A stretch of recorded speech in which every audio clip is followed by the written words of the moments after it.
There's something that always happens with premium components. You buy them for what they do, but you show them off for how they look. And this board knows that perfectly well. The MSI MPG's 890 Ti Wi-Fi, according to MSI, is the best board for white ATX setups with great connectivity and a VRM that's not just for show. But it certainly costs what it costs. So exactly how much of all this is actually real and how much is simply a matter of clever marketing? And that is the big question we are answering today. This is the MSIMPG 890 Ti. Wi-Fi with the Intel Z890 chipset for the LGA, the LGA 1851 socket, specifically engineered for the Intel Core Ultra series. It's a high-end MSI board and it doesn't try to hide it. The price is obvious before you even open the box. When a board grabs your attention this fast, you have to pause for a second and look under the heat sinks, because if what's underneath really justifies its price, then we're looking at a very significant and serious investment. And if that's not the case, well, that is definitely something that is worth knowing too. But first, let's see what's in the box. Obviously, the board itself, but sometimes they come with interesting accessories. So let's not waste any more time. Let's open the box with the board's accessories. Let's take a closer look to see if there's anything else hidden inside here. Let's see now. Okay, it looks like the Wi-Fi antenna is perfectly fine. I don't know how good it'll be, but oh well, that's the least of my worries. That's fine. It's that simple. There it is. It comes with a few little things, that's true. Manuals that honestly, not interested in, but this is what we care about. This is it. Let's take a quick look. I won't spend too much time on this, but it's also important for you to know what it comes with. Okay, this is an extension cord. It's for a standard USB connection, specifically the one that goes directly on the motherboard, and the standard SATA data cables. As you can clearly see right here, this is an RGB splitter cable for your lighting setup.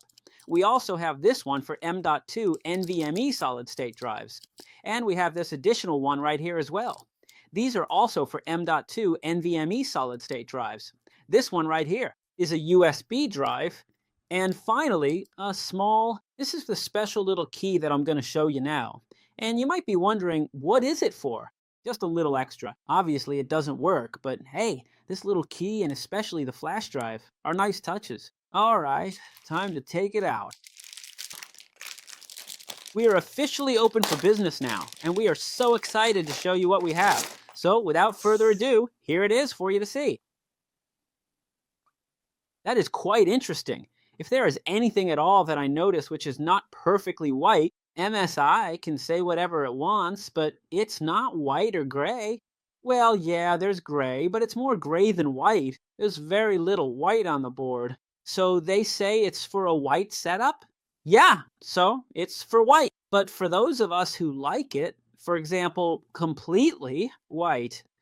No, but anyway, that's just an aesthetic detail, nothing more. But yeah, at first glance, it really does look like a very good board.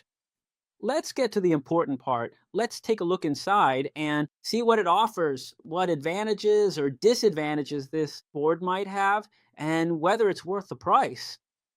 So without further ado, let's get to the intro if I can find it and start with the review. MSI says the silver white finish is ideal for white setups, and as I just said, in my opinion, it's not. In the official images, it looks white, but in reality, is more silver than white. And that, honestly, and I have to say, I don't like anymore. Which doesn't mean it's ugly, obviously not. The VRM heat sinks look very robust. The PCB is very clean, and there are no unnecessary elements or areas that look like filler. If you want to build an all-white PC, in my opinion, this board isn't the best option, but beyond that, it's clear that it's a premium board, or very close to premium. It has 16 phases dedicated exclusively to providing clean power to the processor so that it doesn't suffer, and another 3 independent phases for the integrated graphics and the memory controller. To put it simply, exceptional system stability and consistently low operating temperatures, even when running under intense heavy workloads. So what does that mean in practice? Well, it means this board has the electrical capacity to handle a powerful Ultra Series core without compromising its stability. In other words, it's not just a Z890 for show. And you might ask yourself, is so much VRM really necessary for the use that most people will give it? Honestly, probably not. But if you have a top-of-the-line processor, well, you'll appreciate it too. Let's move on to RAM and compatibility. It has 4 DDR5 slots supporting up to 256 gigabytes with stated support for up to 9,200 megabits per second. Second, when overclocked. That 9,200 number looks great on the box, and it's gonna stay on the box. For most of us, what matters in practice is being able to load an XMP profile without having to wrestle with the BIOS. Stability with, for example, a kit of 232 gigabyte sticks running at 6,000 mount per second. In real world use, this board doesn't give you any trouble. Now let's talk about connectivity. It comes with Wi-Fi 7, which is great for anyone who really uses a powerful wireless network, but if you're just using a regular gigabit cable, it's overkill, but on a premium board you wouldn't expect anything less than this kind of connection. It also has LAN. 5G is a clear sign of what this board is made for. A manufacturer doesn't put 5 gigabit LAN on a board unless they want to make a proper board. It also has Thunderbolt 4. You won't always find that, which is a good thing. So if you're a content creator and you use fast external storage or high bandwidth peripherals, well, this really changes things. PCI Express 5.0. So for now, it's more of a platform feature than an immediate. It is an absolute necessity. But if you want this board to remain in great condition for several years, this is precisely the kind of thing you want to see. Now, let's quickly move to the back, more or less the connections it has, and we can see that it has really good connections. We have 4 10 gigabyte USB ports, and we also have 4 5 gigabyte ports, a 2.0 output for SPDIF. There is a dedicated digital audio output, a standard 3.5 millimeter microphone input jack, and also, in case we have a processor with integrated graphics, there is a high definition HDMI video port. And finally, at the top, we have the button to reset the BIOS, and we also have the button to flash it to update the BIOS.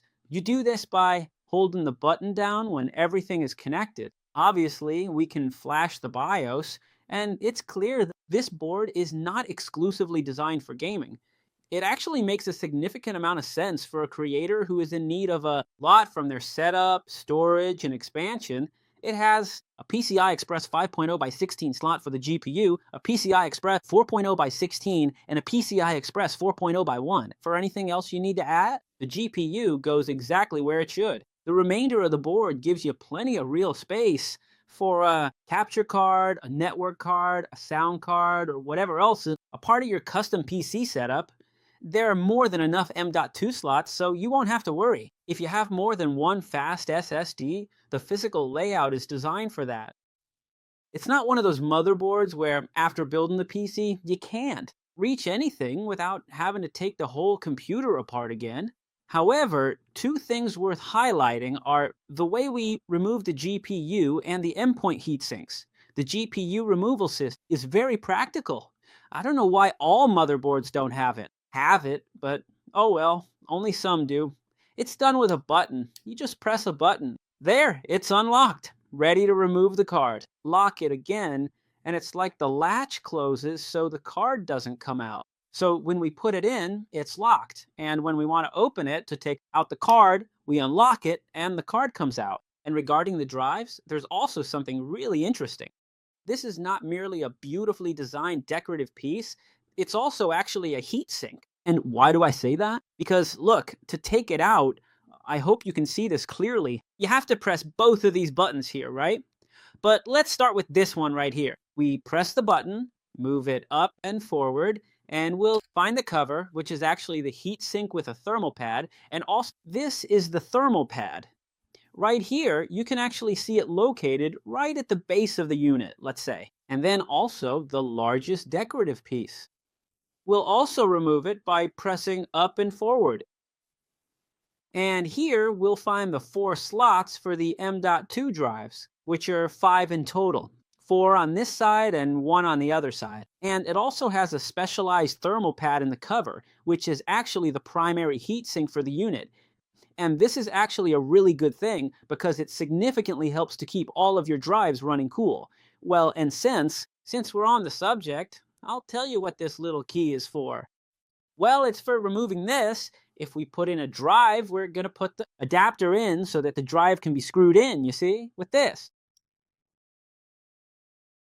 We take it out, and here we put the adapter so we can install the drive in, rest it here, and screw it onto the board. So that's how this little key works.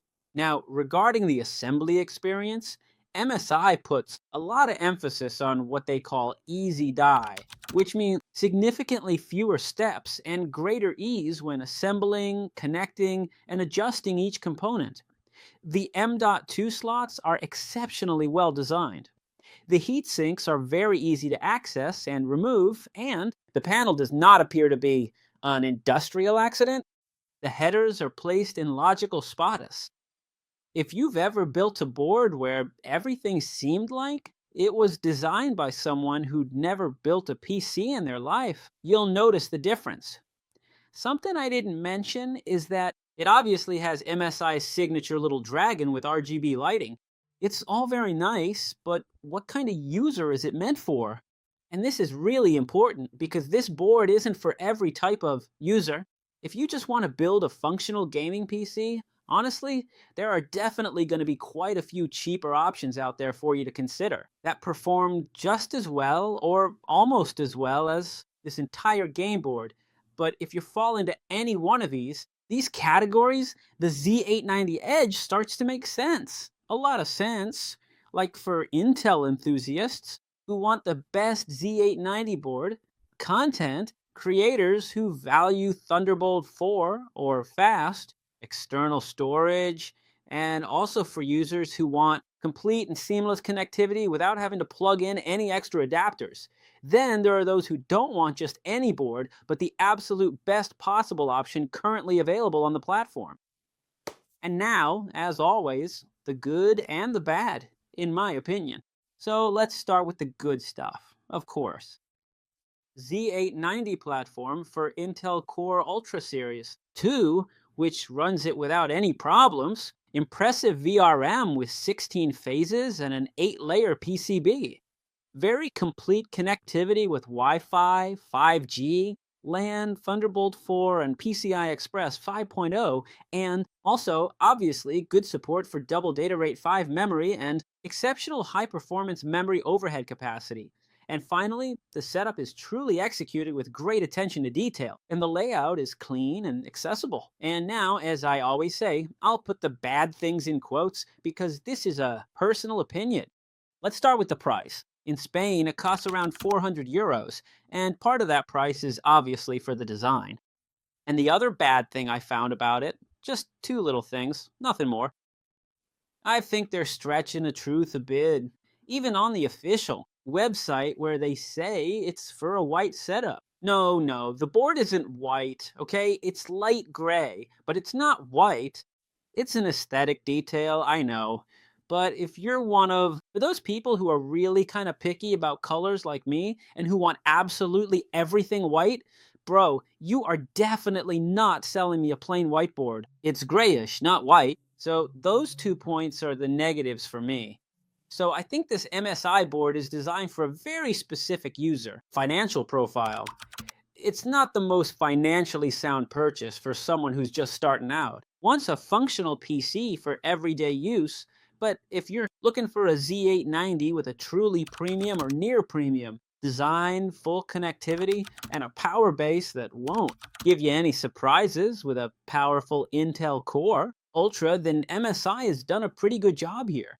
It's beautiful, that's true, yes, but luckily, this board is not just about looks. It's beautiful. And well, friends, that's all for today's review.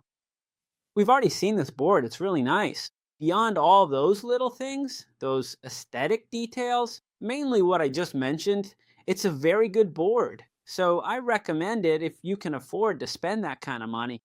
So if you liked it, if it was helpful, or anything like that, you can leave a like, subscribe to the channel, and as always, please share it on all your social media. And of course, with your friends and family, so we can reach more people. If you have any questions, concerns, or comments about this product, I'll leave you the purchase link on Amazon. I'll put it here in case you're interested and want to buy it. So that's all for now. Thank you so much for being here, and I'll see you in the next video. Bye-bye.